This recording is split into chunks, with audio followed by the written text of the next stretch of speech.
Yeah. So, you know, we have people that are in these spaces, that are online, that are have these cut on these microphones and tell you this is how you should think and this is what you should do. And that, and I mean, God put us on this earth for free will. Why would we give it to somebody else? Come on, man.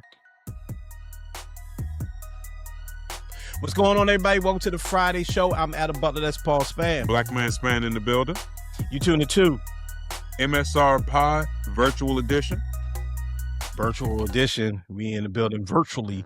Once again, we got a special guest today. My man Haas from the My First Kicks podcast is in the building. What's happening, sir? Yo, what's good? Look, I ain't no FD, but you know, we here. We here. Don't short yourself. Yeah. We happy to have you, man. And all we ever need people to be is themselves, and it works out well for everybody involved. Listen, man. Look, I man, know he a star, but we gonna get into it. We gonna get into it. You had him on, and I was like, all right, cool. If you ever ask me to pull up, I gotta at least make an FD joke. Yeah, I was just like, pressure's on. Pressure's on now. Look, man, that's a huge accomplishment because that man, like, I remember when I found his videos, it felt like it changed my, like, I was like, yo, this guy's talking, he's talking to me. He's talking what I've been thinking about, man. Yeah. So, like, a super smart dude, man. It was definitely dope to talk to him, man. That's on the FD Signifier. Check out that episode, by the way, if you haven't already. Please do. And please subscribe to the podcast. Shout outs to all our new subscribers, man. We really appreciate you all. If you haven't subscribed yet, go ahead and do that. Hit that notification bell. Comment on the video. Do all of that stuff. You know what it is. Follow us on social media. MSR Tribe on Instagram. MSR Tribe on Instagram. Mainstream Radio on Facebook. MSR Tribe on Threads. We're on podcast platforms for the ones that don't know. And the people that keep asking about that, you can listen to the audio-only version of this podcast in your car when you're jogging, do whatever you want to do on all podcasting platforms. Just remember to rate and review the show when you do it. All right? All right. We thank y'all. So, we thank y'all, man. 5 stars. 5 stars. Let's go. 5 stars. That's a pro right there. Let's go. 5 stars. Do all of it, okay? Let's go. Show us all the love, man. All right, so clearly we got a special guest in the building. We're about to get to him and talk about him and all the things that he got going on and much more right after this. No doubt. All right, brother. So for the audience, this dude right here, you may know me from my sneaker podcast, one of those, but that will be back at some point. I've had Haas on that show twice. I've done his show. But what you all don't know is this is like I don't know how to describe it, bro. You're like my podcast and sneaker culture, like, I don't want to say muse, but like my sounding board. Right. We often the sounding board about podcasting. Yes. And we often complain to each other about all the shenanigans in sneaker culture. It's so funny because like when I literally, like, before I jumped on here and before, like, even in the waiting room and stuff we were talking, I was like, damn, I remember the last time I was on your podcast on one of those being like, yeah, people don't reach back and this and that. Yep. And I was just like, damn, I really do be complaining. Like, every time we link up, I'll be complaining and I'll be like, we stay talking shit, P. Like, man, I ain't gonna get up with Twitter, sneaker, and all that. Oh my God. I was hoping we could touch on that because yes, we can touch on that. We can touch on that. We're gonna talk about a lot of stuff today. But I want to start off by letting the people know that don't know about the My First Kicks podcast, which I really do enjoy. As I said, I've been a guest on that podcast before. The podcast has grown tremendously since I was on it. You've had great guests. You were complimenting us on some guests earlier, but you've had amazing guests on your podcast.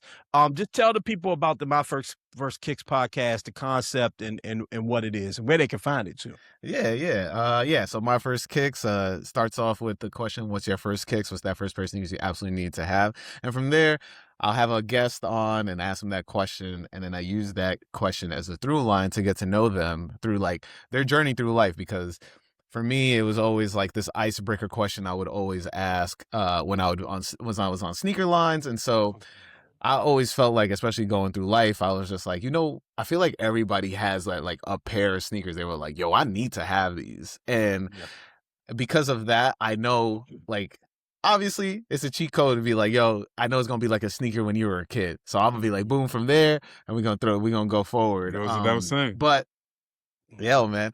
But like, what I really have been enjoying is like hearing about people's journeys through that. And like, sometimes I'll jump in and be like, but were you copping kicks? And so just to make it, because at the end of the day, and if you listen to like me and Adam's old conversations, stuff like that, like at the end of the day, I think podcasts should be fun. So like, like, yes, we'll have like, this is definitely like, you guys have like a really serious platform, you touch into some serious topics, but at the same time, I do hear the jokes here and there, it's like, this should be like, we are not in Congress. No. Like we should, like no. we're not, like I'm not a person that's like, you know what, I'm gonna get into Nike and I'm gonna change everything, right? But I would like to hear somebody that's been through that, like, and tried their things and have their stories told, So I've told Adam when in his first episode, I was like, we had a conversation. I was just like, yo, we got to have this on wax. And so from there, it's just like, I just built it out from there. And, if anybody ever wants to check it out, it's my first kicks on everything. So, YouTube,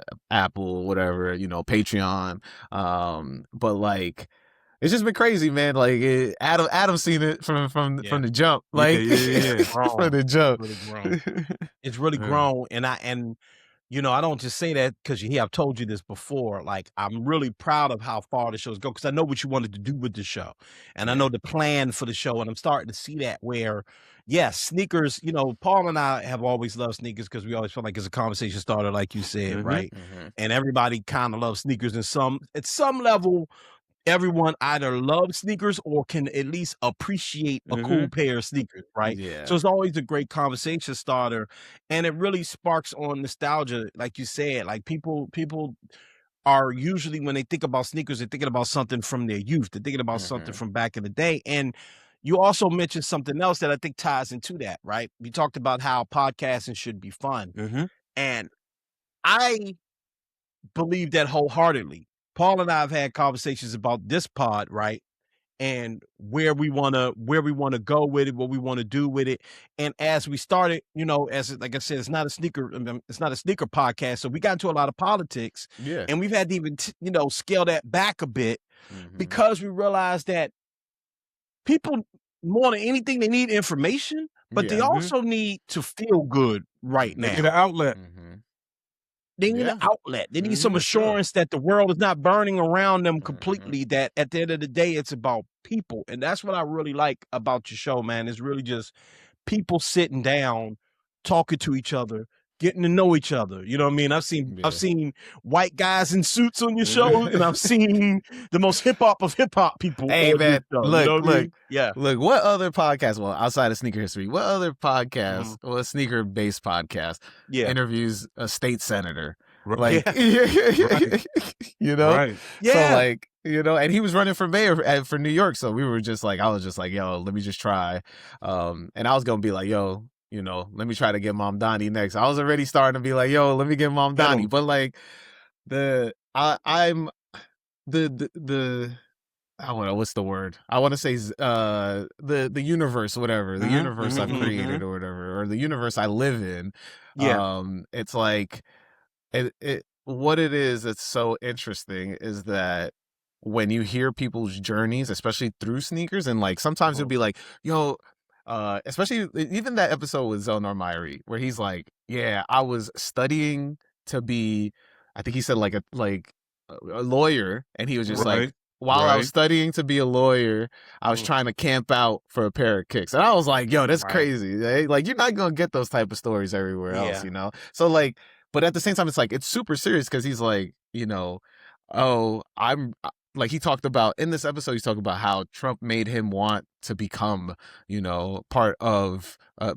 a council member and like be at the state Senate. And and this all starts off from sneakers and like, trying to adjust and be like, I'm gonna save money to make sure, like, I'm just like, and it's to be even frank with you, it's probably one of my lowest viewed episodes on YouTube. So it's like, it's crazy. Yeah. Crazy.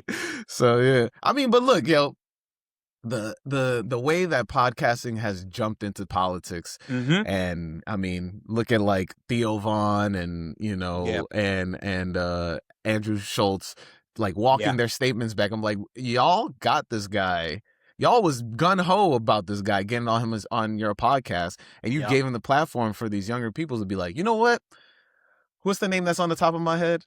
Donald Trump. Let me go run that up. Right. Before you jump in there, Pete, just one more real quick comment, because that's important, right? Because we're in this podcasting space, and that's what I mean, right? Like, you have people who the platform, I don't think they really understood the power of their platform and the power of conversation. And I think they just felt like, okay, it's a lot of things going on in the world of politics and in the or social movements or whatever, right? And I need to speak on it without having research. And we've seen the danger of that. So it is the art to be able to sit down, like in your case, be able to sit down and just let somebody tell their story, right? Without having to interject your own personal politics, but also the balance of, let you tell your story. And you haven't quite had to go through this because you didn't have like Donald Trump on your show, right? Right, which I would never.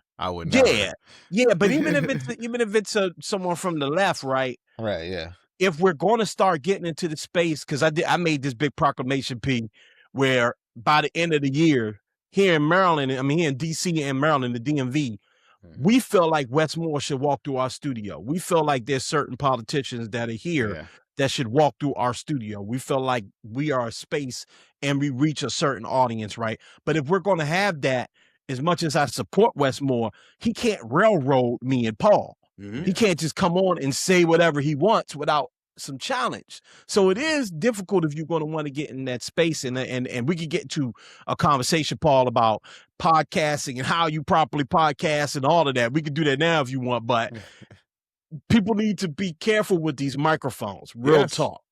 Yes. Yeah.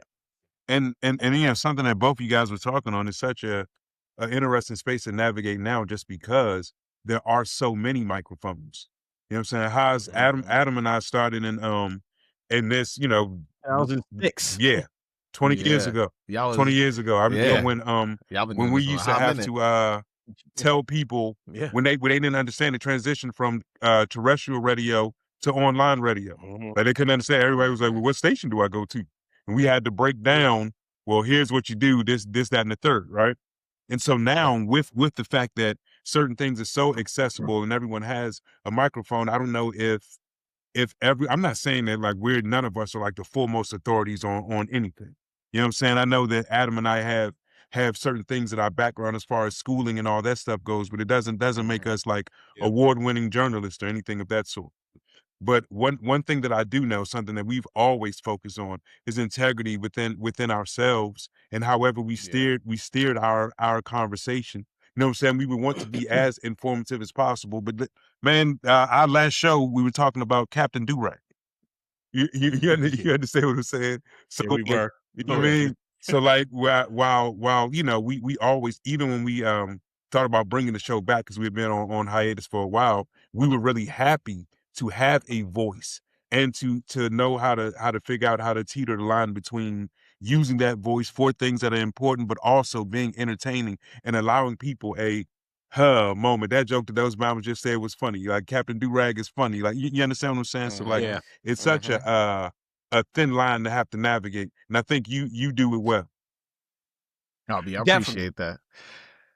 Definitely. Both of y'all do. Y'all do it well as well too. Like, when I watch a couple of y'all episodes, I think it's just, my thing is also, I had this, and then this is gonna be kind of a long conversation, a long thing that I'm about to say, but I was at Black Footwear Forum. I was sitting at this table, very crazy table. It was me, Jock Slade, a person, Peter Very, who works at Brooks now, and somebody else who like manages sports players, and then a person from Nike. I'm not gonna name his name because this story might implicate him. Anyway, I was. Let me sit back for this one. But we're talking about just like, you know, is the onus of being always correct really on us, like us as the storytellers or the people that are saying the story on the mics in front of these mics, right? So like this is basically singling out me and Jock at this point, right? Because he knew I have a podcast, he listened to it, he knew about Jock has his videos, you know, so he talks about, he was like, hey, you know, like you guys should really be focused on stating the facts, because sometimes it can be misinterpreted. Like if you're saying something wrong, it can be misinterpreted as fact, right? So for example, he goes, hey, I was in the office one day and I'm saying, I walk into the room with the, I want to say, director of Jordan, and we're talking, and he goes, I think Michael Jordan did this, Jordan did this accomplishment during this year, and he's telling his boss, and he's just like, yo, these are the correct dates, and he's like, no, these are the correct dates, and then he goes, you know what, give me a second. And he calls Michael Jordan on the phone. Paul smiling. If you say Michael Jordan, Paul just starts smiling, by the way. I just want you to know that. So he calls Michael. I don't even want to smile right now. The 23's for him right there. Yeah. 23's for P. So he calls Michael Jordan, right? And my boy's telling him, like, yo, did you do these accomplishments on these days? And then Michael Jordan goes back and says, no, I've done it on these days. And the director says it to him. And then my boy interjects him and goes, Mike, you're wrong. And he goes, you've done it on these days. So even the person that accomplishes things can get this wrong. But I say all of that to say this, right? It's like,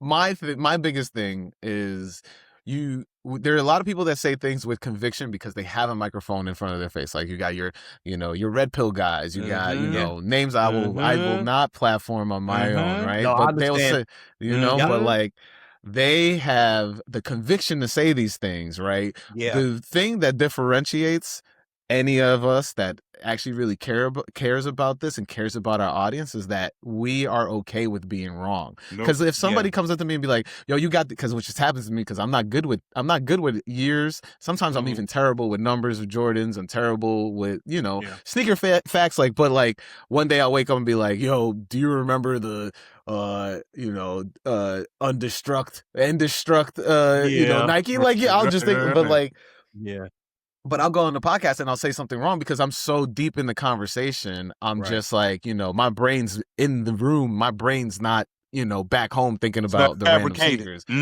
Yeah, exactly. So, but I'm okay with somebody coming and be like, yo, you got the date wrong. I'll be like, yeah, my bad. Like, that's it. Like, these other people will debate you. No, it happened this time, and this dude doing that. And then you're just forcing misinformation. And I have such the biggest problem with misinformation ever since, Same. Hey, bro. Yeah. I'm going to tell you this. I'm going to finish this podcast because, the three of us have a job to do and we're going to do it.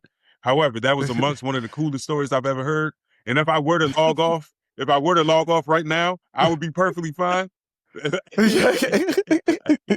just see Pete just disappear. I would be perfectly fine, and I would just go and enjoy the rest of my night. Hey man, all you had to do was say was Michael Jordan, boy, my boy is on the move. But the fact that you were sitting in a circle where someone has the ability to frankly just easily call Michael Jordan on the telephone. You know what I'm saying? Like I said, if I didn't, know that we had other stuff to do, I would log off and go, watch Masked Singer. Masked Singer. And then Michael Jordan unmasked himself after he's his son, Michael Jordan would just go away to heaven. Right? Yeah. But no, that's an interesting point though, because one, platforms, like you said, are important. And a lot of those guys are taking that from the Donald Trump playbook, where he believes never admit that you're wrong. That is a Donald Trump like life Shoot, right now. Right now, bro. Right now, bro. We watching it right now. Yeah. 100%, which is like the ultimate gaslighting, right? So you get gaslit by a lot of content creators. And when we decided to bring this show back, we were kind of like, our slogan was anti-red pill. We're destroying the red pill. And it's still that. Like but I feel like there's a way to do it in a less abrasive and harsh way, because that's what the other side is offering, right? And I don't really believe you can defeat it with that. And we've seen it because we've seen how everything has become hyper politicized and hyper debate culture, something you and I talk about a lot. We don't, obviously we're not gonna call nobody out on like that, but we talk about this a lot, about how like even with sneakers, we'll see sneaker, like they do things on Twitter, like they do like sneaker what they call spaces. Yeah, the spaces, sneaker spaces, right? And how toxic they get, because it's not really about sneakers anymore. It's about something political or something cultural, or somebody just like, called somebody out of their name. Somebody called somebody out. We need to have a space about it. We need to have a space about it. Yeah. Yes, I'm trying not to. So you haven't been in a couple, but like, remember when I used to be up there with them. Yes, and I was just making jokes most of the time. So it was just like, because to me it's all goofy, because it's just like y'all taking this super serious, and it's like, but for what? And I had this full length conversation with Joe Higher Learning on my Patreon episode, but it's just like what I deduced from like all of that, it was like, I think it's what sneaker Twitter became was like this offshoot of Black Twitter, but like not even like the best kind, right? Like, because Black Twitter was hilarious for years, but once Elon took over, kind of like devolved crazy. But like even a little bit before that too, because a lot of the OGs of sneaker Twitter kind of like just decided to move away from it and moved over to IG, because IG got, more popular. It's a lot easier. You can get a little bit of fan base. Visual. So like, I do think it's just like what I've noticed, and I don't know if you've seen this just in general, or like just dealing with sneaker people, or even dealing with anybody within podcasting that feel like they have an ego. It's like, if you are a person that your ego needs to be stroked at all times, there are definitely avenues on the internet where you can travel and your ego will feel like you sitting on a golden toilet, if you know what I mean. Right. 100%. 100%. And it's, again, without bringing up specific incidents, I want so badly to do it, but I'm not fighting it back. Save that for Patreon. Yeah, you were saying that for Patreon. I don't want to lose nobody out on Patreon.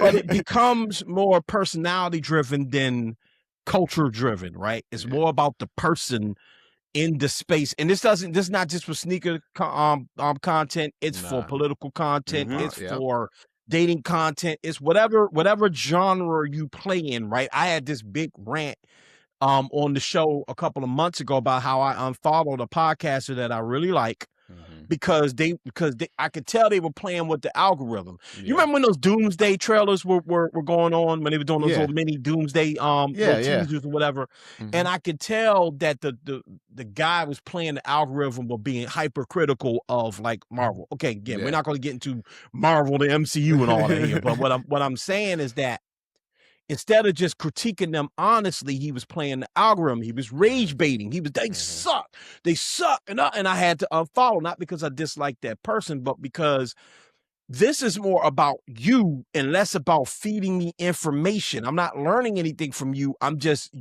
You're doing this for your own gain. We see this in sneaker content. We see it in comics content. We see it in political content, in social content, and that's where it gets super dangerous because all these things the lines start to blur, right? It's all culture. It's all culture. As soon as you start rage baiting culture, it's like every single thing is attack. It's an attack on somebody's. It's an attack on somebody's fabric. An attack on somebody's DNA, and so it's hard to push back and not get emotional because you're like, wait a minute, like back when my mom, got me this music CD or this comic book, or, like, and you're like, these people don't know that. These people weren't with you in the whiz on the hip hop aisle, being like, I can't wait to get Nas Illmatic right now. Yes, sir.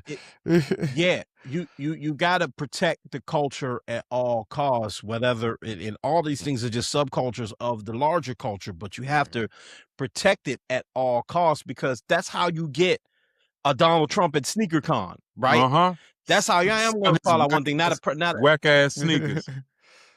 Right. And I am going to call out a thing. This isn't, I'm not even going to name the sneaker brand. I'm not going to name the people involved, but I am going to call out a situation because Paul knows about this situation. Years ago, it's been about 3-4 years at this point, maybe, about 3-4 years. There was a brand that had a raffle for a sneaker and they wanted you to write in your political opinions, right? You remember this, okay? I called Paul and there was big spaces about it. The shit went berserk. You know what I mean? You was finding out that there was conservative people that were pretending to be ultra liberals so they could get this sneaker. They were writing and that's what you might as well say it at this point. It was on my mind, I'm on the nerves, bro. It was on my mind, Already knew. Most people listen to the show probably like, what the fuck is on my mind? I mean, that's what I'm saying. Like, we do got to inform the people that aren't informed. Like, because like these are brands that are like, there are sometimes you get the whole shut up and dribble, and I mean, I hate to use that phrase, but it's like, I know what you're saying, though. You know what I mean? Like, it's the only way to kind of like layman's term it because they wanted to not really necessarily make you take a stand, but like at the same time, it was like, we want you to speak your thoughts or whatever, and you get a chance for the fours. Popular to do. Yeah. Because it was popular to do. And I remember calling Paul that night because there was a big space. Now, I'm not going to name these people, but there's big spaces and everybody was arguing and it was this big old thing. And I remember saying to Paul, like, bro, we're talking about sneakers. This is supposed to be a thing that's unifying people. But because at the time, you got to remember, this was about like, maybe one as far back as 2021. I can't remember when. It's right after BLM. And so, here we go. There was like, And that a heck of a space to be in, a heck of a talking point time, a heck of a things. And he really did call me because he really was because I was perturbed. Because I was agitated by it, not because it was conservative. I wasn't agitated that it was conservatives that were pretending to be liberal, trying to win a sneaker.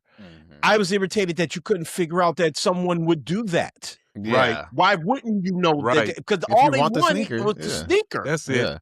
By any means necessary is for everything, bro. Yeah. So you created something dangerous, P. You created something dangerous just by not understanding. So the larger point I'm making is that if you want to speak about certain things or have certain campaigns, you have to have all of the information. You have to research. You have to know all the ramifications because we've seen the dark side of it now. We've seen where this thing can go. Haas brings up Andrew Schultz and all this. We talked about this on the show 100,000 times about how we watched that sway an election, get us to the point where we are right now, where a lot of these people are like out of there saying, oh my God, I had no idea, or they're just taking no responsibility at all. They're just acting like they never did that at all, and they're just back to cracking jokes. You see? And so you have to have some accountability. You know what I'm saying? But I mean, no, P, you go ahead. No. I think that you guys are just touching on larger points of tiptoeing through this game. Because understand something, we talk about this all the time. Obviously, we're all well abreast that there is money that can be made in certain things, right? So we know that both money and affiliation with other people that can put you in positions to make money or just put you in positions to be seen better is a very tempting thing, right? And I'm not even saying that it's a bad thing, but I think the way that people go about it is what differentiates between what's helpful and what's just specifically a money grab, because people aren't wrong for learning that they can create something for themselves and furthering, things for themselves and their family. They're not wrong for that, right? Like no one is wrong for acquiring a job with a good salary. You understand what I'm saying? Yeah. But the way that we all go about these things and what we're willing to do, say, and or not do, have on, whom we're willing to not have on. You understand what I'm saying? Like we see all those things, and I know for he and I, we definitely balance that line both of progression and knowing how to read algorithms properly and make sure that we stay on course, but also doing things that are authentically us and thinking about the people that we have on our team and how the things that we do register in their lives, because some of this stuff is lifestyle. We've seen people get doxxed. We've seen all sorts of stuff happen. So like this microphone is a bit more important than it's been in latter years. Yeah. 100%. I mean, look, if we look at, I mean, there's definitely a lot of thought leaders. We got Deontay Kyle, we got FD, we got a lot of people that really take the time to really sit in front of this camera, well read, and spread, do the knowledge, make y'all do the knowledge, as Deontay would say. Do the knowledge, and so I do think that, like, I mean, it's intention, right? We look, a lot of the things that we are calling out is just bottom line grifting, right? Go. Like, let's go. You're grifting, you're grifting to get the sneaker, you're grifting to get the audience, you're grifting to get the president on your show. Yeah, exactly. And I think it's just like we've gone by the wayside of like integrity within a space that it was literally just about fart jokes. Like the first couple podcasts I ever listened to was like, come on, man. Like, like Kevin Smith, I used to download Tell Steve Dave, and all they did was tell stories about how one time bro was smashing his girl's mom, and like, like it's just crazy stories. Like, and now we got and now we got, I mean, it's a crazy. You should check out that episode. It's crazy. I'll send it to you. That is a crazy story, bro. And it, like, now it's evolved into this big thing. We got celebrities on podcasts. We got another new podcast probably starting tomorrow, right? Like, like everybody's got to, discoverability is super hard, but as soon as you get in front of that right audience and you're gonna be making a name for yourself, and I don't take that lightly, right? Like, right. I don't look at this as something just like, oh yeah, once I do this, like, I'm just gonna start raking in dough. I'm like, no, man. Like, I'm here for the stories. I'm here to share as much as I can while I'm on this earth, because tomorrow's never promised. And so if I can leave something, if I can leave something I'm proud of, then I feel, it's crazy that you say that. Like, there are so many things in our journey. Obviously, we talked about going back some 20 years, but there are so many things that I know Adam can look back on, that I can look back on, that we were a part of, that are so many things to be proud of. We had a young man that was on our show years ago that was developing apps. And before he was 27 or 28 years old, that young man sold that app for $4 million. Whoa. And he was on our show talking about developing the app. You know what I'm saying? We've sat with some of our friends when they talked about opening up lounges. We've sat with our friends. You understand what I'm saying? And like, we've had people on our show that we had Green on our show years ago when it was Red Gold, when it was with Red Gold Green. You know what I'm saying? Right. So like, shout out Mr. Green. So like, you already know. You already know. You know what I'm saying? But it's such a thing of both pride and gratefulness, honestly, and I say this with Adam all the time. I like the fact that even in these times, I have a digital footprint to leave for. I have grandchildren. You understand what I'm saying? I have a digital footprint to talk about. Hey, don't listen. I don't know if you do that now, man. I can't tell, man. You look young, man. I got started early, man. You know what I'm saying? Don't let Adam rub his lameness off on me. Get started at 30.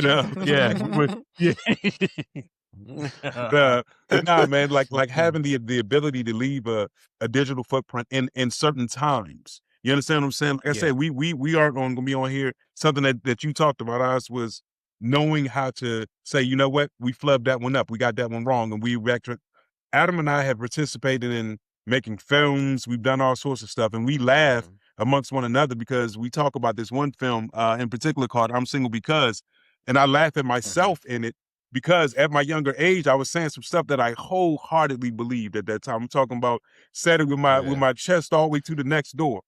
And when I listened back to it in the older ass, what the fuck was I talking about? Like, what the fuck was I talking about? I don't feel that way at all now. You understand what I'm saying? So like, I think that it's just important to continually allow that integrity to go out, and while everyone is still, you know, re-finding the space and you know what I'm saying, allocating and putting different things the way that this going to be. We have niche programs, we have all sorts of stuff. You talked earlier about how the fact that some podcasts used to be about fart jokes and pranks, simply. And pranks, like call up to listen to you know, people do stuff like this. So it's Jerky Boy style, bro. I mean, listen, there's a couple of things. If you're going to be on this microphone consistently talking more than once a week or even once a week, you want to make a mistake. I always go back to 2011. I was on WOL News in Washington, D.C. Senator Gabby Giffords got shot. Okay, the senator in Arizona. I called her deaf. I'd gotten that information. My program director called in and said, Senator Gifford has passed away. Tell the audience. And I got on the radio and said that this woman was dead. And then like 10 minutes later, you realize she was not. She's still living to this day. Yeah. Right. And it's just a simple, my apologies. I'm very sorry. I had bad information. No one remembers that but me. Right. Yeah. Okay. No one's sitting around thinking about, man, y'all remember the dude Adam said on the radio, on the AM radio station in Washington, D.C., that senator died? That piece of shit. That doesn't happen. You just make a mistake, you move on. Right. You never know. You could be somebody's, dinner time story. I was one time. Probably that was on 1480. Well, 1450, whatever the call numbers were. So his name was like Adam Bishop or something like that. Andrew Bishop, something like that. Either way, I don't. That nigga I don't like him. I seen that nigga he got a beast podcast to this day. I won't watch him to this day. Right. No, and that's part of the game too. Some people aren't gonna like you. It is what it is. You're never gonna have a perfect shooting percentage. It's just not gonna happen. You're gonna make mistakes. I don't care what you talk, whether you'll crack the wrong fart joke and gonna have to get on there and apologize one day, or you're gonna have to really apologize about one of my favorite podcasters right now, a Commander sports writer, had on a quarterback coach that claimed he was Jaden Daniels' quarterback coach, and that dude ain't been Jaden Daniels' quarterback coach in years. His mama had to get on Instagram and on Twitter and go, that's not my son's quarterback coach. This dude was on there talking about, I talked to Jaden and, we know he needs better talent around him. And they should have sat him down. And he was like speaking and this dude is a seasoned reporter. So without having to name all these examples, I'm just saying that you're going to make mistakes. But the difference between a bad podcaster, in my opinion, or a bad content creator, in my opinion, is someone that won't admit their mistakes and will stand 10 toes on a lie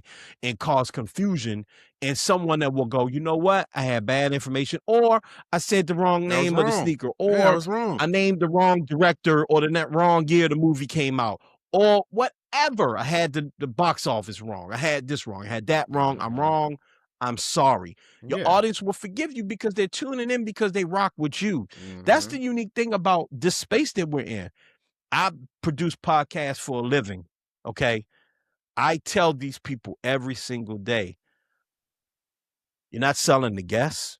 Connect. You're not selling even the name of the show. You're selling the host. Yeah. It's the host.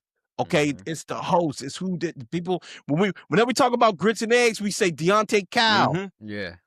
Okay, we talk about and obviously I don't want to disrespect as a whole co-host. Big cat. Shout out Yeah, Big Cat. you know what I mean. Both of them my guys. All right, I'm sorry. Yeah, but and shout out to them. Come on the show. Yes. But what I'm saying is, look, I'm gonna make it happen. I told you I was gonna make it happen. I'm gonna say it on here. We gonna figure it out. But Big Cat, Deontay Cal, like people name them. They don't. Yes, the name of the show is Grits and Eggs, but they fall in love with those two characters. So you have I think you have a larger responsibility as a content creator these days than even, you know, the newscaster of the 1980s, of the 1990s, because you were representing the news organization. It's you. They're tuning in because they trust you. They want to hear from you. I don't know how many times, whether it be, and I'm sure you experienced this, right? Something pops off in your space, people, and you say something about it. I'm sure you probably heard. I was waiting to hear what you was gonna say. Nah, that hasn't happened yet. Thank God. You lying? Thank God. Thank God. No, but I'm sure people feel that way. I'm telling you, and I know they do. Okay, because you are a voice and a big voice within that space. So something happens, people are most definitely waiting to hear your opinion on that. Whether you've gotten that DM or that actual tweet just yet, I'm telling you that is true because you are a leader within that space, and that just comes along with cutting on these microphones. Even if it's only 3 people listening to you, those 3 people want to know what you think. Have to say. Right. Yeah. And so you cannot come on. You have to be super careful, and we could transition after a few more comments on this, but you have to be super careful about what you say on these microphones and on these cameras. You have to. And if you make a mistake, just apologize and move on, because you are really affecting people. Yeah. You really are. Yeah. I also think it's just like, and if you're making a joke, like, people have to know you're joking. Like, it can't just be like, you know. We know. Yeah. Right. Yeah. That's facts, though. That's facts. Yeah. That's facts. Because it's like, you should be able to. No, go ahead, bro. No, go ahead, bro. I was just gonna say, like, you know, because some people really don't really understand if somebody's joking or not, and so when it comes to something like this, and it's just like, that's why I straight up, that's why I always say it, like, what I'm doing is fun. It's fun. Like, I'm trying to have fun. I'm not here trying to be like, all right, this is when, you know, X amount history and this and that. Like, I'm not trying to be, you know, super, you know, by the book or whatever. Like, I'm trying to just like have fun because you know, bro, we look at it, I watch so much news now that we all do. I'm trying to find, you know, ways to stay, you know, optimistic about the world, you know, and so I try to, you know, Sneaker World has been, you know, pretty good to me, and something I've been thinking about, like, because I've been seeing, real quick, Roy Wood was on Pablo Finds Out. Pablo Finds Out? Yeah, Pablo Torres Finds Out. And he talked about just like the world of like podcasting, and how, you know, he doesn't go on podcasts anymore as much as before because of, you know, people keep asking him the same questions, how you got into comedy and this and that. People aren't really doing their research. And for me, it's always been like, you know, the idea of like, I want to ask like a crazy question here and there. Like, I want to be like, yo, we should be having fun with this, you know? And so when people hear me and hear the way I'm interviewing these guests, and, you know, if you read a tweet of mine or a thread or a Blue Sky, whatever, or like I make a post, like, it's always going to have the hint of my personality in it. I'm not telling you, yo, you need to get these are going to be hot. You got to, like, that's not me. I've never been that person. And so, you know, we have people that are in these spaces, that are online, that are have these cut on these microphones and tell you, this is how you should think, and this is what you should do. And and that, and I mean, God put us on this earth for free will. Why would we give it to somebody else? Come on, man. Come on. Bang, brother. That's so, go ahead, Pete. No, it's funny that you even say that, because probably about maybe 5 or 6 months ago, there was a young man in the sneaker space, posting up some things that he was selling and all that. And I had an opinion on certain things because I think that those Bottega shoes and all them Jones, they're ugly to me. You know what I'm saying? To me, to me personally. Yeah. So I made that. I made that comment. I was like, "Hey man, y'all can keep them Jones. They're rather funny looking in my opinion." You know what I'm saying? Wait. Hold on. Man jumped over the fence into somebody else's yard. He jumped over the fence into the yard sale. Like, yo, these is trash. Like, these shows suck. Yeah, these shows suck. Hold on, I got to side with homie on that. I'm trying to make the bread. Listen. I bigged them up on the other jokes that I liked. You know what I'm saying? So it was a balanced comment.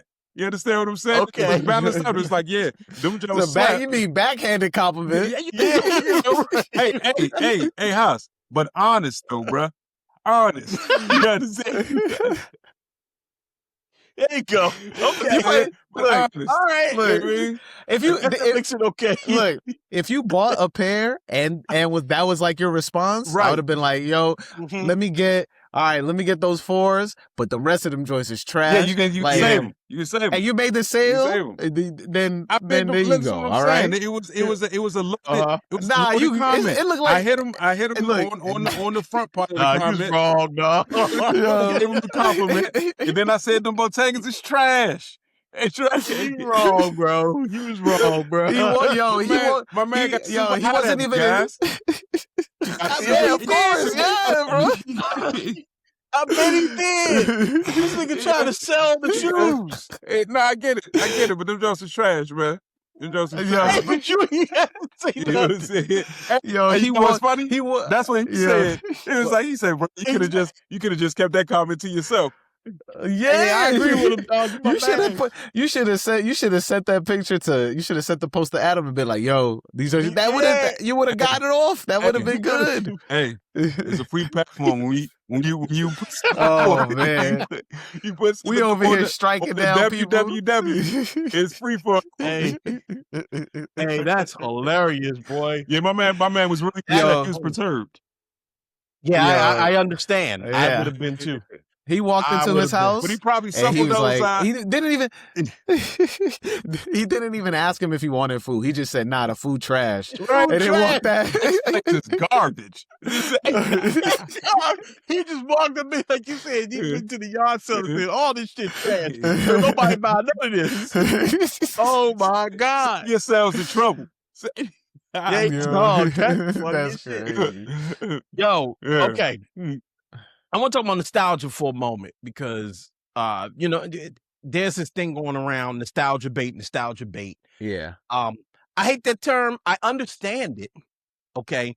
And it certainly applies to two of my favorite things, film culture, sneaker culture, right? It definitely applies. You hear this term, nostalgia bait. And I definitely understand where it comes from because it is a extreme thin line between a corporation taking advantage of an audience by just throwing out slop, right? And people needing to lean on memories, whether those memories be an old sneaker from their childhood or an old comic property or film property that just makes you feel good and you just want to watch it, a television show, a song, whatever. What's your thoughts on just like nostalgia, and specifically, we could talk about it broader, but since you are in the sneaker space, just as specifically in the sneaker space, what's your thoughts on like peddling nostalgia? Do you think it's too much? I mean, it's gone way overboard now. I think so. Like, I just recently had this conversation too, so I had Russ Bankston on my podcast a while back, but he's been one of my biggest inspirations, just like in terms of just how much he loved the way that the future, the possibilities of how sneakers like could be. And so, he wrote for Slam and he was getting all this crazy pairs of like sneakers as they were coming out, like the whole heyday of the 2000s and stuff like that. Yeah. I mean, a lot of these brands are relying on the nostalgia and the retroing and bringing back some of these pairs that, you know, we as kids could not get, but they're like, now we got bread. So they're like, yo, this is the audience that always wanted these sneakers. We need to cater to that because now we know we can push the margins on that or whatever, right? Because you don't have sneakers, what, $5 maybe max, you know? So you know that it's just an easy swim lane for you to continuously have money coming in, right? But it does, what my biggest thing from that is like, we won't see innovation. We won't see as much innovation as like per se, just to call out like a specific year of like 2000 and I think it was like 14, 15 when they did a whole entire pack with the lunar lawns and Fly Knit was coming out. It was like innovation central every single time, right? And this is not, honestly, this is like kind of just touching on Nike as in a majority, and like Nike, you know, some of these other smaller brands that are like repurposing, you know, older models and updating them. But because you've never seen the shoe until right now, it's like you won't know that it's from 2009, right? For example. So like in that aspect, it's dope, but like in just like a Nike aspect, I think it's trash. Like just because we won't be able to see newer tech until we actually buy into newer tech. So like we'll only get like crumbs of it, right? Right now we're getting like maybe one or two innovative shoe, like not like shoes that are just repurposing older plastic from other models and just put them into another shoe and it's being like, now you have an Air Max, you know, DNA or whatever, you know, like you know, it's just like that's a bad example because the DNA is actually a brand new model. But I get what you're trying to say. I understand what you mean. But I think it's just like, and you can, I mean, you were talking about like the bigger scope of thing. It's just like we are now, I'll talk about it this way. We are now the market share, and in order, because we are the ones that are paying the bills, like, you know, how did they sell to the not boomers, my bad, sorry if you are a boomer, but I meant to say baby boom. I meant to say the baby boom era, right? They didn't have nostalgia back then because people was going off the war, you know? So it's just like, it's all brand new stuff. Everybody's like, yo, we need to sell new stuff. Oh, we need a new can opener, blah, blah, blah. Boom, we're going to make a brand new can opener. But like, now it's like, the internet age brought this thing where everybody felt that they held on to a lot of this old stuff, and now that's becomes the more expensive stuff. You see a lot of people like, you know, shout out to Professor Schooler. Well, he would just pull out, you know, like a pair from 1989, and you're like, I've never seen this. You're like, it was just in the East Bay magazine and all the way in the back. You're just like, all right, bro. Like, bro,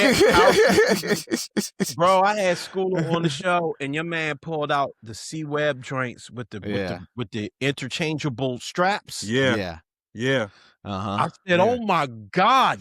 Okay, but that's anyway. Yeah, I just had to shout Schooler out real quick, man. Anyway, But like, I'm to be honest, like, and I love all those guys. I love all the retro guys. They all mess with me. I love it. Like, they love the pod too. Shout out to Terrence. Yeah, shout out to Terrence. But to me, I don't find that same nostalgia love for it. Like outside of like the Hyperflights that got re-retroed, like there's no other shoe that would be like, yo, oh my God, like, you know, Jordans don't feel like they're retros anymore because they just come out every year. They're just like, you know, oh, we're getting another 5. Oh, which colorway is it? Oh, maybe they'll bring an old colorway back. But it's not like you're getting.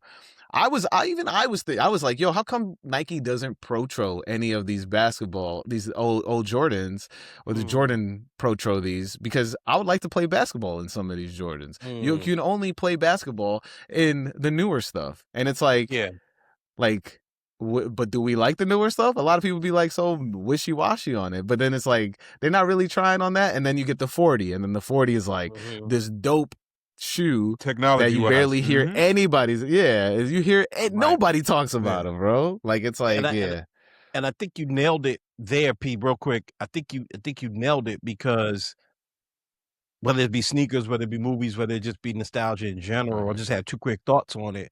One, you try new things and people don't catch on to it, right? People don't really latch on to it, so you kind of force to rehash the old. And I think the reason for this, and P, you tell me what you think about this. I think people are yearning for nostalgia, and I might be diving in the deep end of the pool on this one, okay? But I think people are yearning for nostalgia because they're yearning for a better time. They're yearning for a time when things felt simpler, right? When I think about just sneaker culture in general, let's just stick to sneaker culture for a moment, right? Even film culture, let's stick with those 2 things, sneaker and films, as I brought up in the beginning, right? I think about the MCU in 2018, 2019, 2016, 2017. I'm thinking about Black Panther. I'm thinking about Avengers. I'm thinking about all of these great, I'm not even going all the way back to when I was a kid. I'm going back to 2018, 2019, 2017. I'm thinking about going to see Black Panther with my crew and dressing up. I'm thinking about going to see the Avengers. I'm thinking about these times that, yes, Trump was president and all that, but they felt, this is pre-pandemic, all this stuff, right? George Floyd, all this horrible shit that it's been happening. When I think about sneakers, you just brought up a bunch of them. I'm thinking about Nike basketball. I'm thinking about the Yeezy era. I'm thinking about, when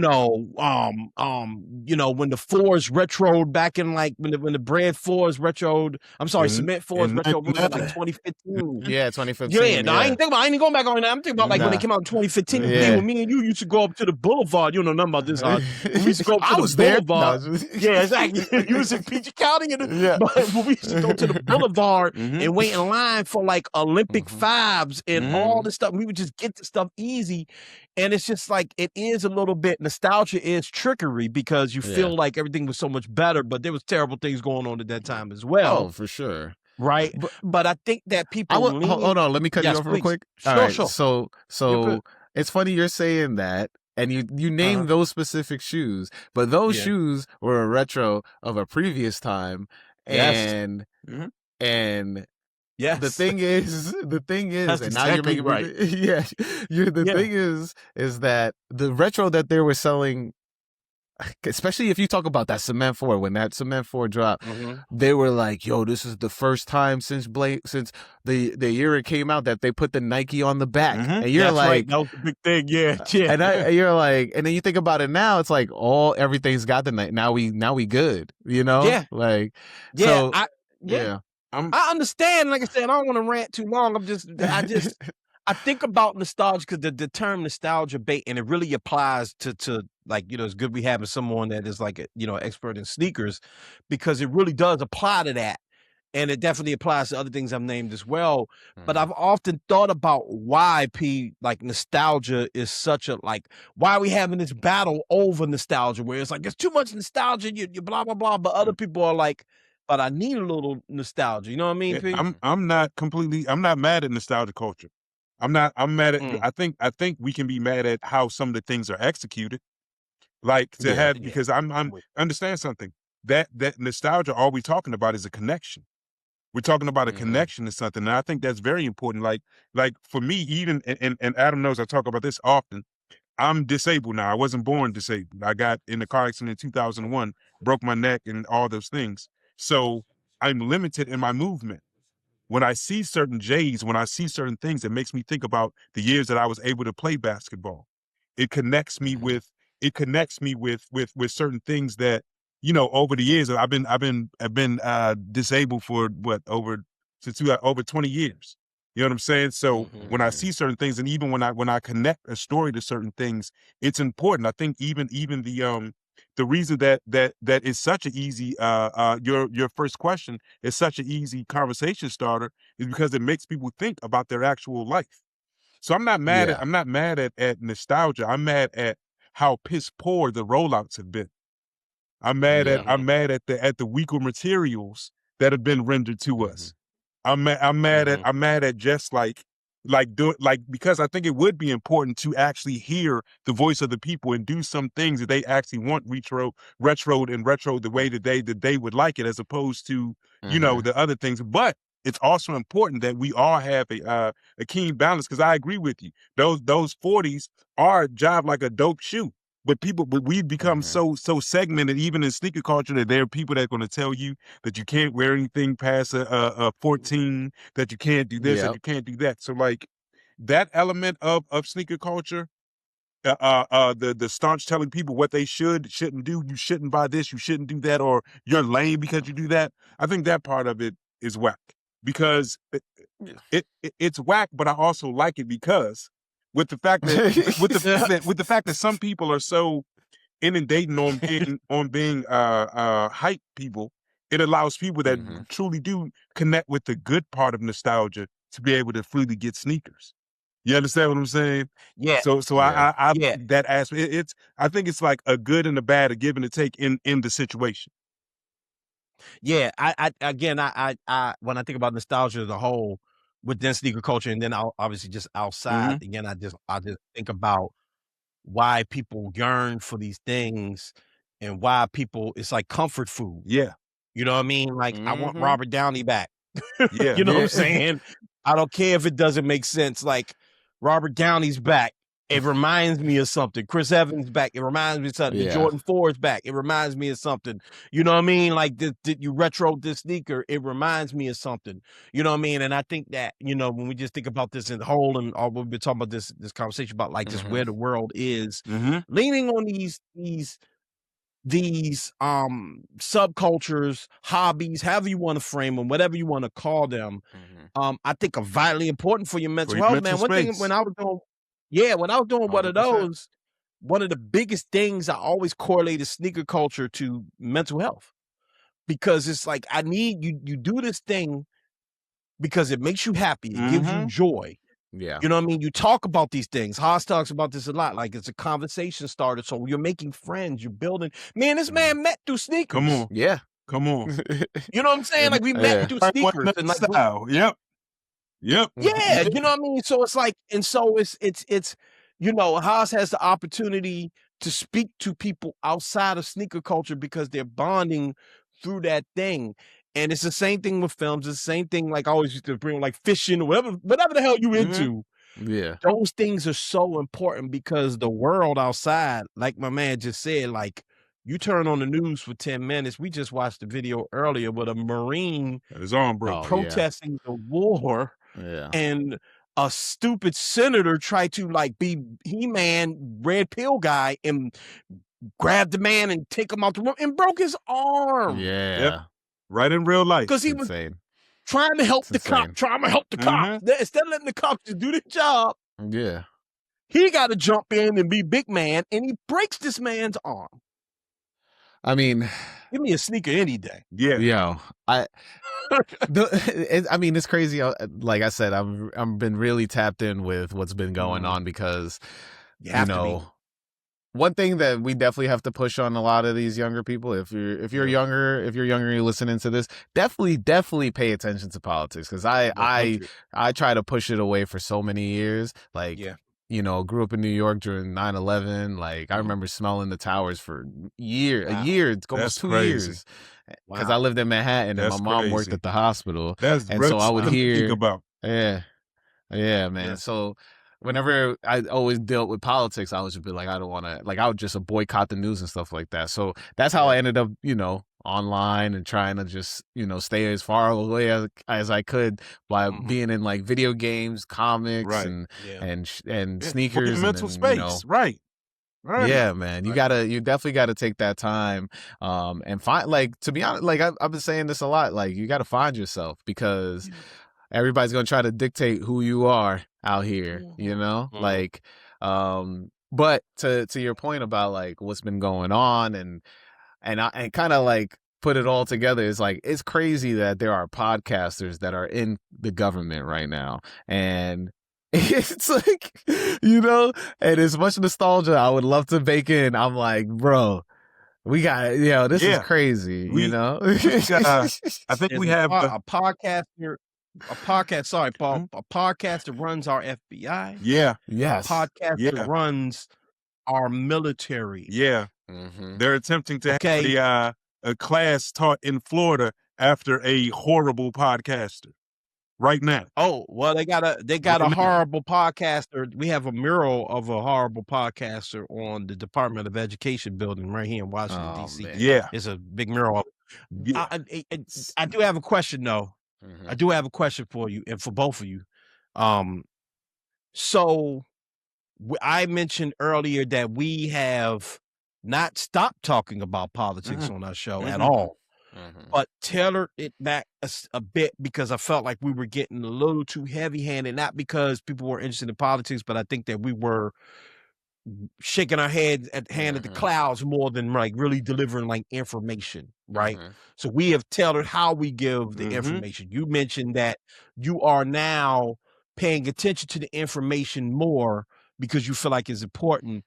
I think this question is for everybody in this room, but I think it's something any content creator has to think about. I don't care if you stream video games or you talk about golf.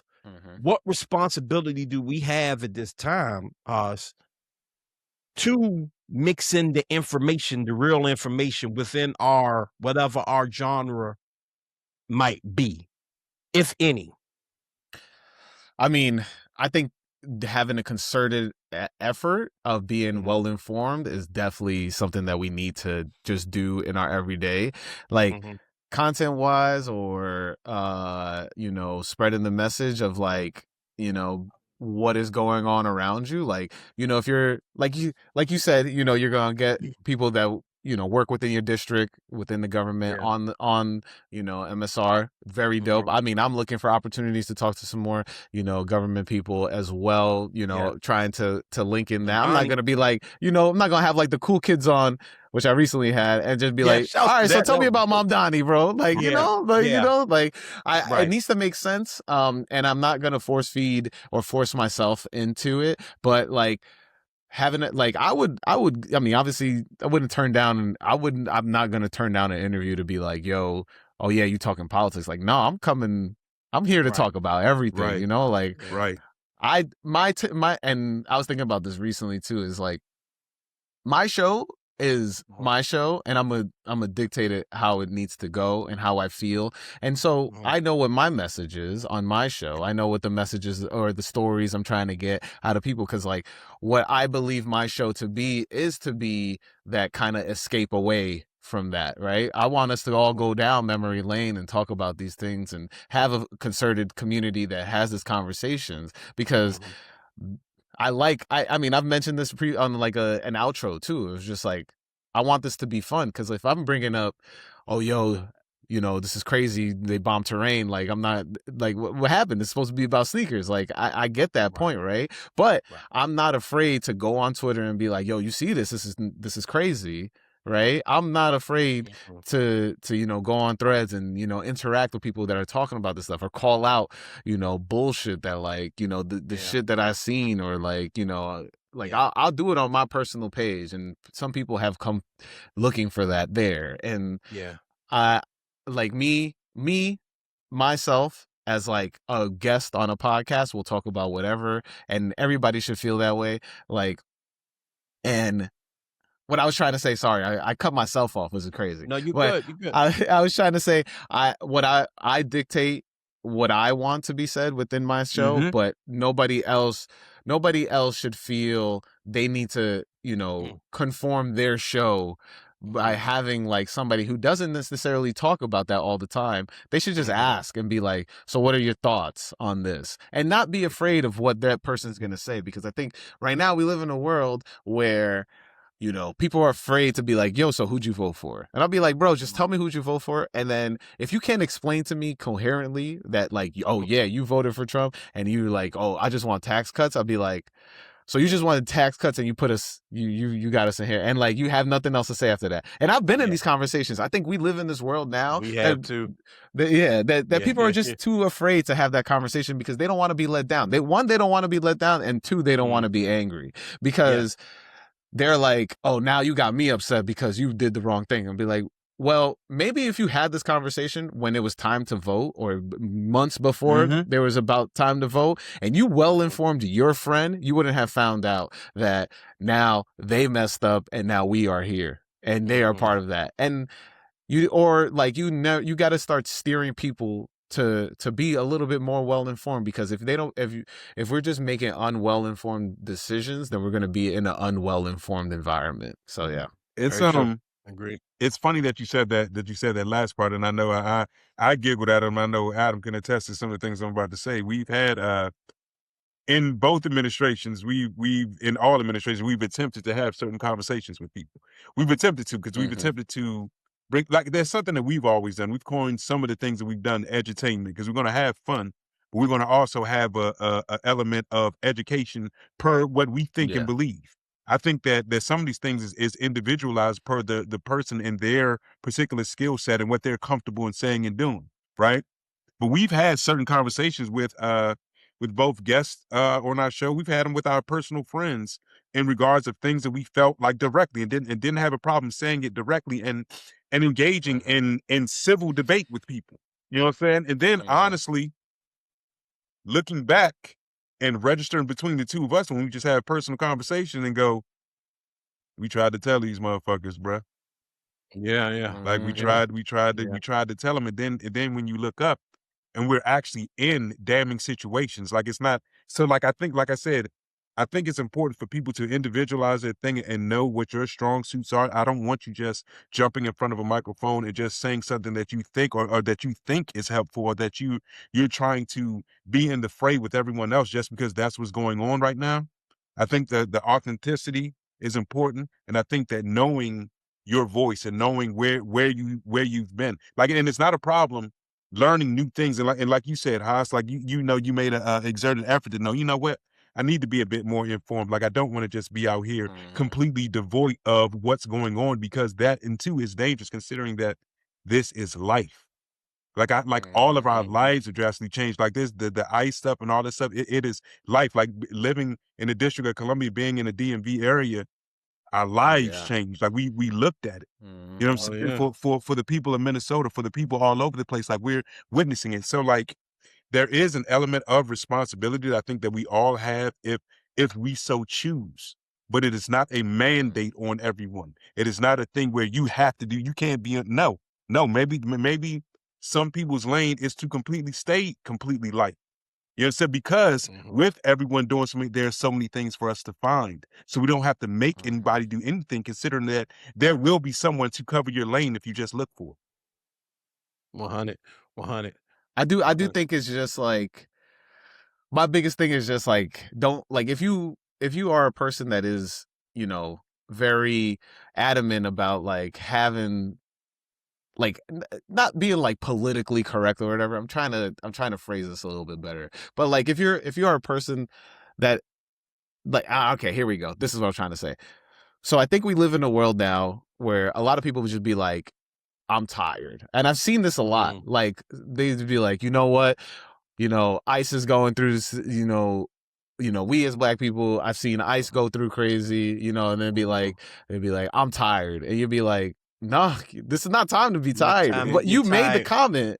You made the comment. That means you are paying attention. That means you need to be like, how did we get here? Like, not, I'm tired, because we're just beginning. Like, every single time there's a movement, like, you know, you should be, you know, if you're making that social commentary, you got to, you know, put action to it behind it too.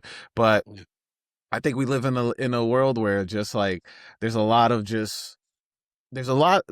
going on, and I implore people to stop shying away from having the conversation, especially with people that are close to you, because like, how many times now it's become a joke where it's like, oh, I don't go to Thanksgiving anymore because my parents are Trump voters. You'd be like, no, maybe you should sit down with them and understand why. And I understand it's an uphill battle, but you got to switch it. You got to get them on more of either a centrist path where they can figure out, all right, this is right, this is left. But at the end of the day, like, we shouldn't be, I mean, I'm all for not having a two-party system, but like, you know, everybody's always quick to be like, it doesn't matter, the government's gonna get you at the end. And you'll be like, bro, you learning that it matters.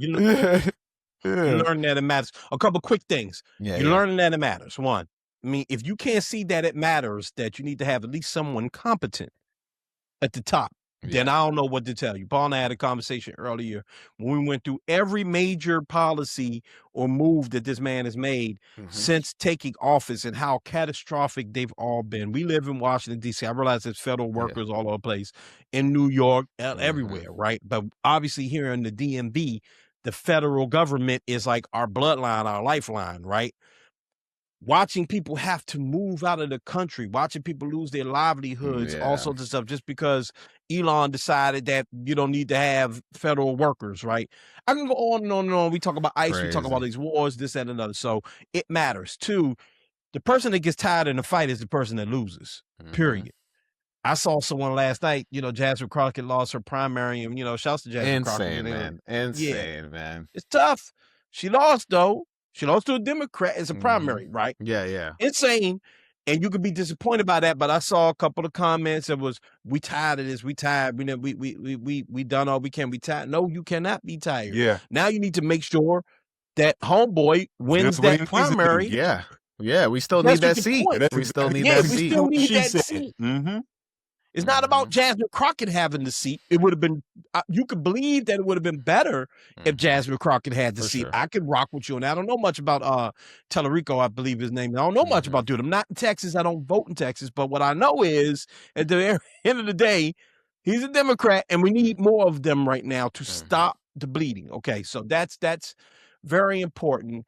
And I agree with y'all. Last thing I'll say is I agree with you all that you can't shy away from these things right now. It's not the time, but you have to do it. Like we've been saying pretty much this entire episode, you have to do it in a responsible way. So if it's not your bag, what you can do is, and you made a real good point, Haas, like you may not even do it on your show every time, but you use your overall platform to inform. You know what I mean? A show like ours, where we have two main players and then three co-hosts, right? All three of us have our own individual brand, so to speak, right? And so people may look for Paul. Paul will post certain things on his specific platform. I'll post certain things on my specific platform. Nargis will do the same. Smooth will do the same. LT will do the same, right? And we can all use our platforms to inform in our best ways while also deciding how we're going to inform on this show, same with yours, right? So, but I think it's a civic duty at this point to inform. It's a civic duty. If you are taking on the responsibility of going to Best Buy and getting the podcast mics, as everybody likes to say, right? First off, real super quick point. There's this idea, I know there's just like this, there's so many podcasts, pop it off. But as someone that has to like study these numbers and understand them, there aren't many people of color podcasting like that. Right. You would think, I know we see a lot of like, pop the balloon type shit popping up, and everybody kind of feel like you oversaturated with, or the hip hop podcast that pop up, the Joe and Jadas and the Noris, and I know you see a lot of that happening, right? But even if you look at a lot of those, like it feels like a rapper is starting a podcast every other second. If you really think about it, other than Joe and Jada, Nori, Joe Budden, maybe Jimmy and them, okay. Really, a lot of these dudes are doing like 2 or 3 episodes and then they done. Right. Too much. Right. Michelle Obama's first run, she did like 1 episode. I remember I was upset with Meghan Markle. Meghan Markle never done like more than 4 episodes of her podcast, right? So most people start and stop. There aren't a lot of us really podcasting like that. So the ones of us that are, no matter what genre you're in, it's super important that you have your representation. You need to show your face and keep podcasting. And again, if you're going to go to Best Buy and open up that and buy those microphones, buy those Shure mics or the 5.5 mic, whatever you want, a Blue Yeti or whatever. For the high too. Okay, if you go get them Shure mics, you really better stick with it because you spit some bread. All right, but no, seriously, if you're gonna go and get the Rodecaster and get a Riverside account, all the stuff you need to do, you have a civic duty. It's like in World War II where some people couldn't go to war. They went and helped build tanks and they drove people around and they went to soup kitchens and shit. Like it's the same. You got a civic duty to inform people and keep people understanding, help people continue to understand what's going on in the world in the best way that you can. offer something. That's all I can say to anybody that wants to jump into this. And it is important. And I'll tell you why it's important, because the same way that information reaches people, misinformation reaches people very well. Sam, the three of us witnessed a Latino community vote for. We witnessed. I will vote for Donald Trump. We witnessed. That song. Witnessed I can't those believe people it, man. literally get deported. Deported, Like didn't the person that made that song got deported? Yes, deported. Yeah. So understand what I'm saying. Even for me, like I said, we're talking about many things. We're talking in the political sphere right now. It was perplexing to me to look at the Latino vote. Like it really. I was just like, what in the world is going on right now? I mean, it's crazy. And my bad to cut you off. Yeah. Like what is happening? So like with this responsibility, like I said, we see misinformation can reach and it causes people to push those buttons. Let's not act like it doesn't.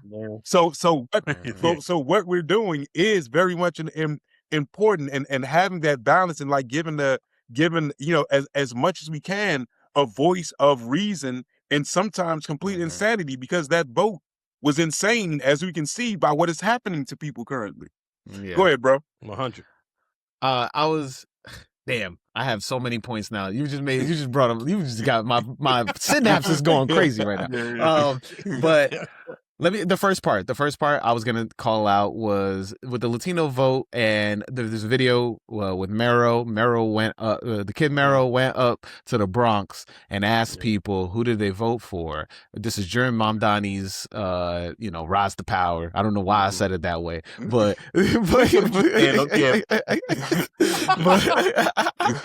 rise.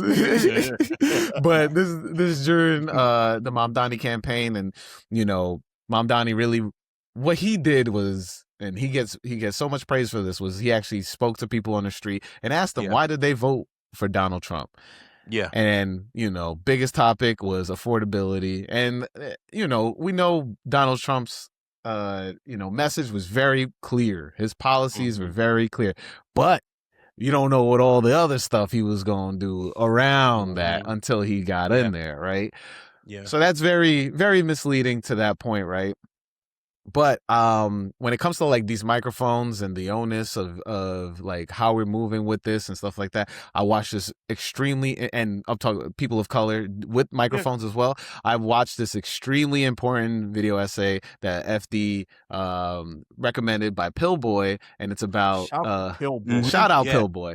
But he talked about the C word, because I know that gets blocked on YouTube. I'm not gonna say that. The C word, and the people that grift towards the community, and then later try to get accepted back into the community. So you expel yourself out of the community to push your agenda, just to make money by forcing these wrong things being said, this misinformation to your own community, And this is how we have, this is like, and I was in it, and I made this joke, and now I'm making a different variation of it. But it reminds me of like, this is like the internet redlining, where you're just like, you know what? I'm gonna drown out my community in order I'm gonna sell this plot of land that my community worked hard to build in order for me to make my money, right? And it's just like, if you're gonna get a microphone and you're gonna do that, just throw the microphone away, because I will come and find you, because I'm done with that, bro. I'm done with all the grifting. I'm done with all that. Like, I just can't stand it. I don't think it's fair to anybody that actually wants to do something positive in this space, because if all that stuff, like this right here, this podcast has been all about, what we can do positively. How much of this is going to get clipped up and be like, oh no, the negative parts is going to go. Exactly. Facts. And man, we just had a conversation about this, and it was I'll leave it at that. Paul, I'm talking about this earlier, but you're 100% right, man. Like it feels like before January 2025, or really, some people didn't even get it in January 2025.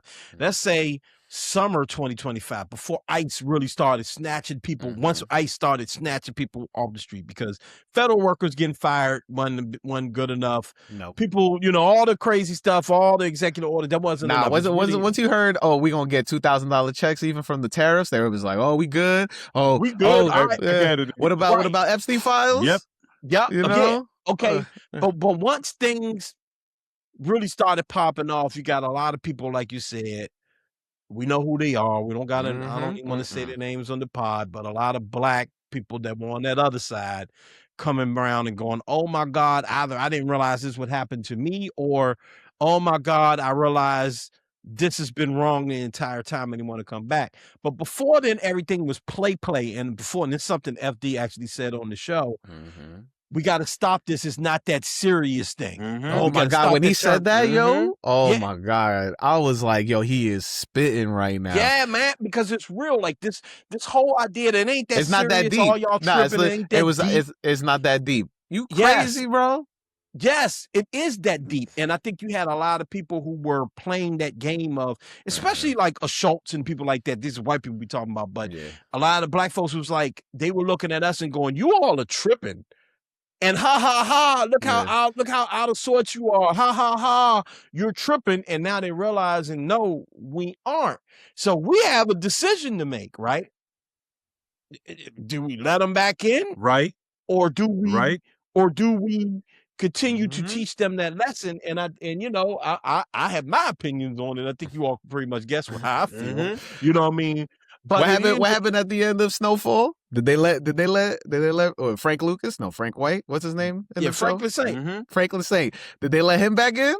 Hey, bro, I got a Substack about Franklin Saint coming up. I'm glad you said that. I got a Substack essay about Franklin Saint coming up. Slide the check. You know me, I'm good with the segment. Yeah, I mean, seriously, I did a pod about Franklin Saint on Butler did it some years ago, and it's basically based on that. But like, you're 100% right. Like, Franklin Saint did so much damage to his community. Where he ended up is where he deserved to be, whether you enjoyed that character, watching that character on television or not. Okay, so yeah, man, there's repercussions to everybody's actions, but the number one goal has to be right now is to stop the bleeding. And so it goes back to our point about if you have anybody listening to you talk or tweet or reading your Substack or paying attention to your IGs or whatever, you do have a civic duty. In my very humble opinion, not everybody will do this, but if enough of you do it, I believe that you have to feed people, put the medicine in the applesauce. Okay. Put the medicine in the applesauce. Feed people, remind people, whether you sharing a story or you making a post or you doing a whole pod episode about it, whatever. Okay. You have to let people know what's going on because it's vital right now because we can lose it. We can lose it. We're close. I always say, cater your timeline. Right? Cater your timeline. If you cater your timeline, you call out all this rage bait stuff, you'll see less of it. And you'll share less of it too. And so that will help other people that are following you because it doesn't matter if you have 1, 3, 100, 2,000 people that follow you. Like, you do have a platform. People are watching you and looking at you and hearing what you have to say. And you shouldn't take that lightly. And you should really, everybody talks about, oh yeah, this is your portfolio and this and that, but it's also others people's sounding boards because people think they don't have influence. Bro, I've walked into a store and convinced somebody to buy something for sale. That's influence. So, everybody has influence and we've seen that grow from somebody who was just spouting off random thoughts and being like, yo, I got a podcast now, and that became Alex Jones. Look at him, it's just it could fit. I'm not naming people, but we know the character. So 100%. Soon to be Eric Benet. He's gonna have a podcast soon. I called it. Hey, shout out to Eric Benet, bro. Hey, we're gonna take a quick break. When we come back, Paul got one more question for you before we wrap up. Let's do it. All right, so we've talked about many important subjects. Let's have some. Paul was waiting I had a whole setup for it, but yes, let's have some fun. No, it's all good. You already said we're gonna have some fun. I was gonna say it. It is an important subject, though. It is important. Paul has a question for you. P, ask this man what you've been wanting to ask him all day. I watched the show when you were talking about your love for mid Jordans. You talking about? No, I would love. Well, your toleration for mids. And how that is see, and that's the proper answer right there. That's the proper answer. But I unequivocally deny loving me. Right. Wholeheartedly. Don't put that on me. See? Misinformation. Misinformation. Yeah, I was gonna say you gonna put that on me. Your toleration of mids and why you didn't understand why people viscerated them so much. Am I correct on that? You are incorrect on that. I hate mids. Oh my God. Say it again. Explain yourself, hon. I hate mids. Incorrect. Oh. Well, what video have I ever said? What was this? This was what's this? Hey, listen. Now we're gonna have to do. Rob Hayes. We're gonna have to do what we talking episode about. with Rob Hayes. It was. The fact it was Geiger. Yeah. Damn. In the beginning part of go back and watch it. In the beginning part of the show, you were talking about the colorways of mids. Now, mind you, I don't know. Oh, yeah. I agree. So do you remember what I'm talking about now, right? I know what you're talking about. Yes, right. I thought you were talking about mids just in general, and I hate mids. No. Like the model of itself has always been trash for me. But yes, there has been some dope colorways that have come out, and that's what I was talking about. I was talking about that because I'm upset at mids at the fact that they do get so many dope colorways that I wish didn't only come in a mid. Because I can't stand mids. Like I can't. I think it. Now, mind you, you can pull a mid off if you rock a jean. You throw a jean on. It's gonna cover up that lame ass back that's on there. You know what I'm saying? It's gonna cover that up, and you can rock with your. I see you, Adam. I see you, and you can rock with your dope colorway. If you so choose, but as an overall, I can barely see the colorway. I can't stand mid ones at all. Go ahead, Adam. Go ahead. Let them know. Okay. So I actually talked about this on the episode Butler did. I mean, not Butler, on one of those a while back. This is sneaker snobbery. Okay, this is sneakerhead snob shit. Though I'm with you all, but this is what separates like sneakerheads from people that go to the store and buy. As my man from Sneak This would say, shoe. Greg would say, that's shoe. Right? So that is the difference, right? Because while we make fun of, mids, and shouts out to Brother Smooth, I'm going to John on you in public. Smooth will wear mids, he will wear, 6 rings and all of the crazy shit, right? No way. You got somebody on your team that do that? Oh, listen, brother. Hey, Smooth, we love you, dog. Sorry, you know we love you, dog. You Damn, know y'all sorry. just dragged them on. You know we love you, dog. We're about to drag them. We love you. You got your 6 rings right now. Put them on right now. Listen to me. The last time we were in the actual studio, hey, Haas, yeah, okay, we haven't been in the studio in a while. So the last time we were in the actual studio was around November-ish, right? And he called me earlier in the day. He was like, "Yo, I'm I'm about to cop something," because he's not a sneakerhead, all right? So he likes to ask one of us, like, "Yo, what's the right thing? All right, you got the safeguards in place, all right?" Yeah. So he showed me the 6 rings. And I was like, I mean, look, bro, I ain't gonna tell you what to put on your feet. I don't know. No, and why'd you do that? Because I'm a jerk, bro. Because I'm an asshole. I shouldn't. And look, it took everything in me not to go, man, cop them jokes, bro. Fire. And pull your socks up extra high when you wear them. Make sure make sure the tongue is out. Oh yeah, so everybody can see you. Tuck the jeans into the shoe. Everybody can see you. Get you some beggar denim, baby, and rock them things, baby. Okay, but no, but make sure your socks say 6 rings. Get the Jordan socks. Get the Foot Locker socks. Get you some Foot Locker branded dog. But see, we are being sneaker styles right now because do you know how many people out on the street? And by the way, if you got 6 rings, shouts out to you. Really, look, I'm happy for y'all. I'm happy for y'all because most people just go buy them. They buy mids, Paul. They buy mids. They buy 6 rings. They buy Jordan brand ish, whatever. Right? They buy all this stuff.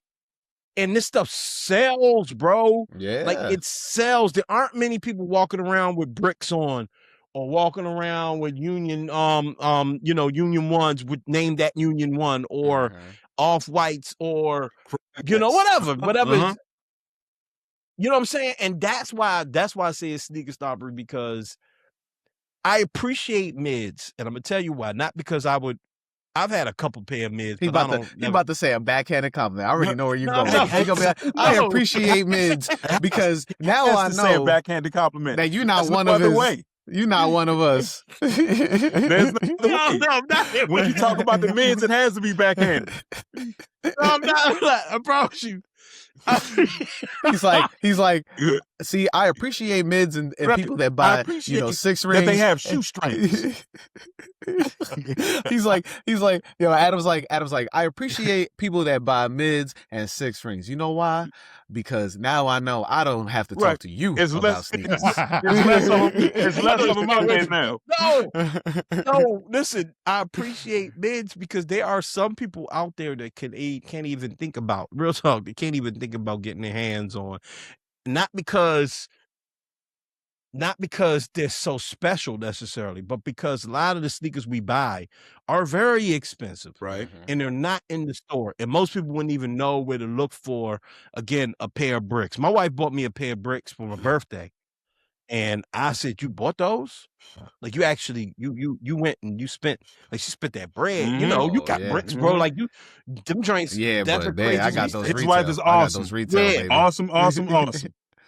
Yeah, I'm just saying you got them retail, like they, and they resell for a whole lot of money, right? So a lot of the stuff that you have, that I have, that Paul has, and the sneakerheads that may be listening to this show, or definitely listen to your show, we got some shit, and you're not going to find in the store. You got to know where you got to put effort to get them. Okay, if you got to join the raffle, get them early, get them for retail, luck up and get them for retail. Yeah. Or you got to go hunt for them, and you're going to spend you're going to get taxed on them. Okay, cool.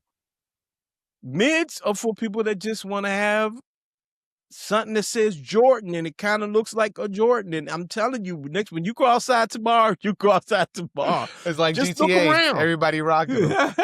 You're going to see so many people wearing mids that you didn't even think about, didn't even really notice. Just when you go out tomorrow, you in New York, go look around, just look at people's feet. You're going to see a bunch of mids. So let me ask you guys to throw in a designer hat. I appreciate them. Let me ask you, mids are whack. But let me ask you guys to throw a designer hat on right now.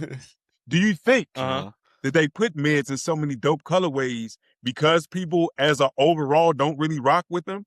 Like, what do you think? What do you guys think that's about? No, I think they're for normal consumers. I'm serious about that. I think they're for normies. They're for normal consumers. They are not for sneakerheads. They're for people who just go to the store. They want to get their kids some shoes, or they just want to have. I'm telling you, bro.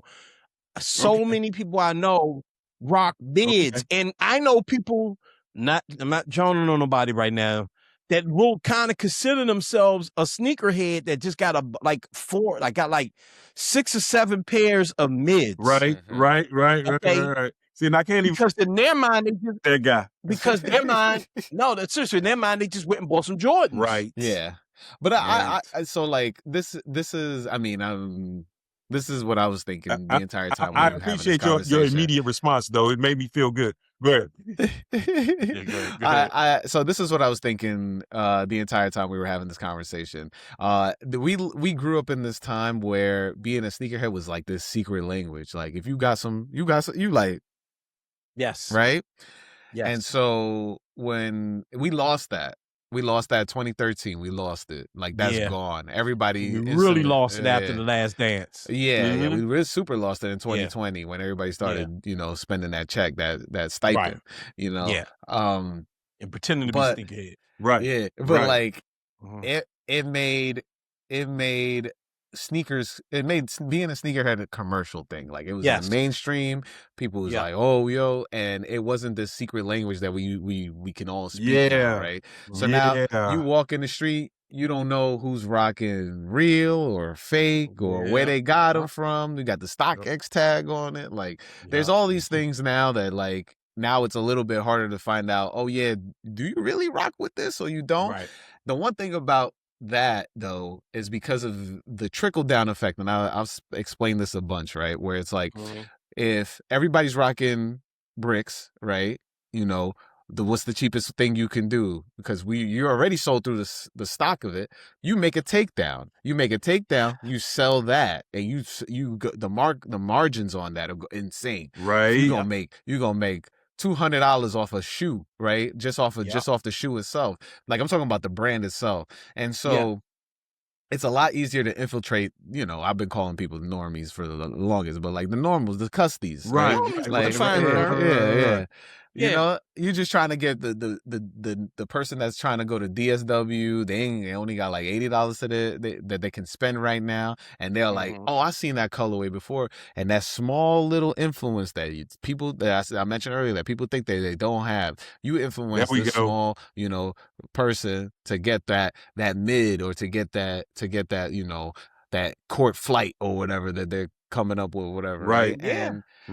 And I don't see it like in terms of a sneakerhead, in terms of like the way I think about it as a sneakerhead. I'm like, I used to be like, that's corny, but now as a older person, as a person that's lived life and hadn't have money to always be into sneakers, I understand it. But I still gonna be like, oh, it's whack. Like, I'm still gonna be like, it's whack. Because it is whack. And this will be my last point on it. It is whack. When I was doing, but you're right. Because when I was doing, you know, in the heyday of What Are Those, when we was on iHeart and all that, my number one listener, from what I can tell from people that will come up to me, were like moms, bro. There were a lot of moms just trying to figure out sneakers for their kids. Just trying to figure out what to buy for them kids. Or not. It was funny enough, I had this sneaker show, and most of my listeners were non-sneakerheads. So they were tuned in because they were kind of like fascinated by the idea of this. Right. And Paul and I talk about this all the time. I don't know how many people in our lives that we've turned into sneakerheads. Right, Right? Like, people are just like, look at this stuff, Adam. Look what I got. Yeah. And sometimes it's like, wow, where'd you find that? And sometimes it's like, let's go. I like that. Let's go.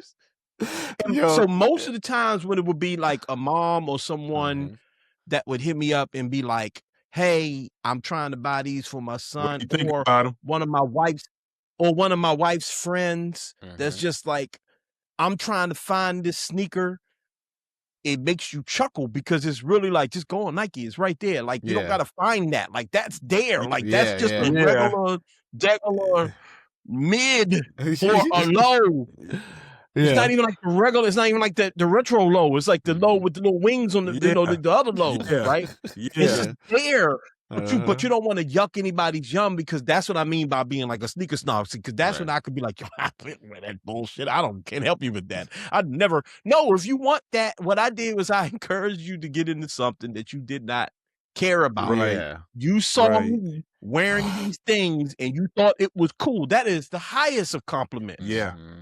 Yeah. You know what I mean? So that's why I say I appreciate mids. Yeah. That's what I say. That's why I say I appreciate mids, because a lot of people are just enjoying wearing a cool looking pair of sneakers. They're not a sneakerhead. They're not about to go on StockX or go and try to spend $300, $400 over retail on some crazy shit. They're not going to wait in line. They're not going to get no raffle and disappoint themselves. Okay. Right. They just want to wear something that looks cool. So that's what mids do. I don't know about that part, but I will say, I do think, and I mean, this is where I guess integrity comes from, because I've been in those situations. Yeah, integrity, though, it's hilarious. I've been in those situations. I've been in every, basically, maybe every single sneaker question I've been in, right? You know, like. I will say if I'm being like, if somebody's like, yo, I really want these mids, and I look at that shoe and I'd be like, I can find that colorway on a better model, I will give them that. And then I will try to push them to that, because I feel like that's where I say that's where my integrity is at. Whereas like, integrity is funny as shit. Me as a sneaker OG, I rather. Hey, he won't let you go out like that. Come on, man. Like, because all right. So this is why I'm saying this, because I treat it as like, oh, this is a moment. Maybe I'm sparking another person. So if I lead them to that one shoe where I know, like, I like, there's been several times I went, the wrong path, man.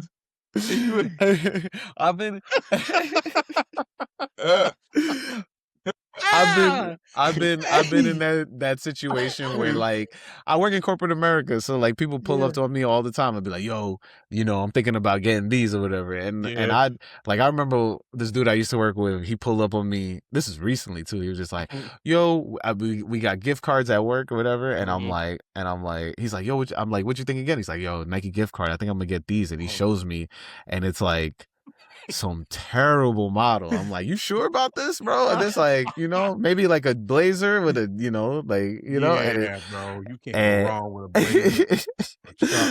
blazer.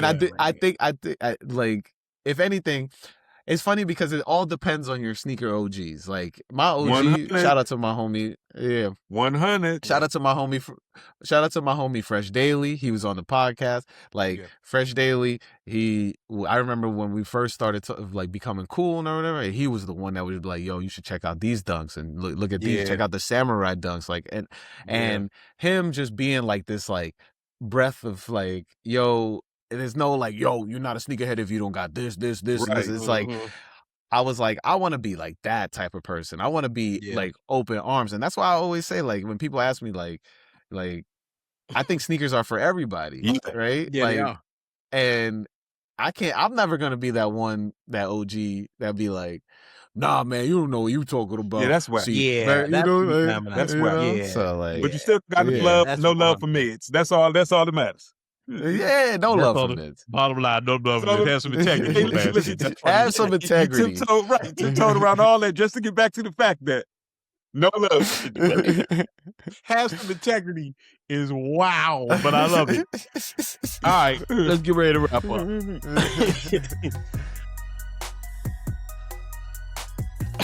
Yo, that's wild. All right.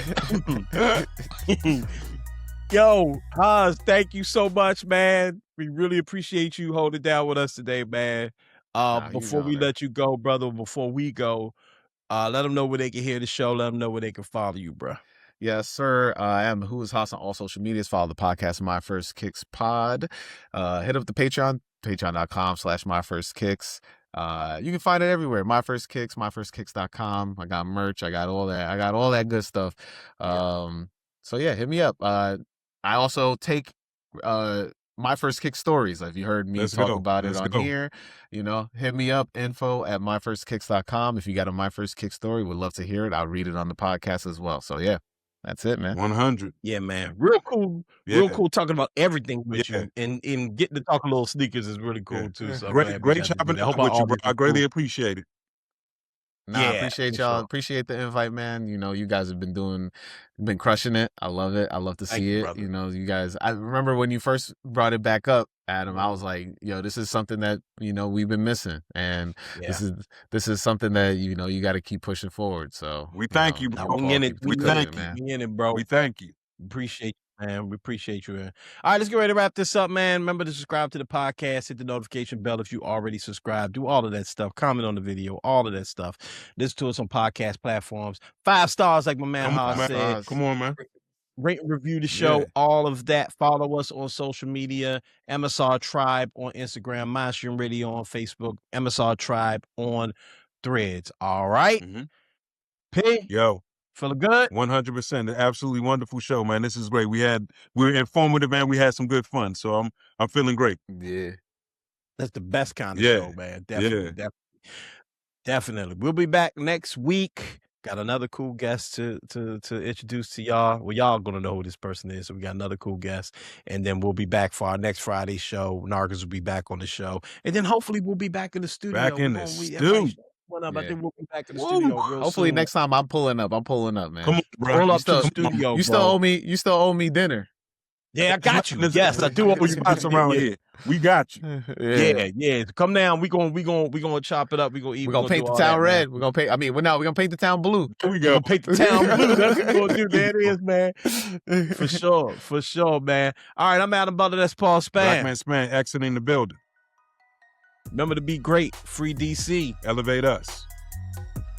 Up out of here. Peace.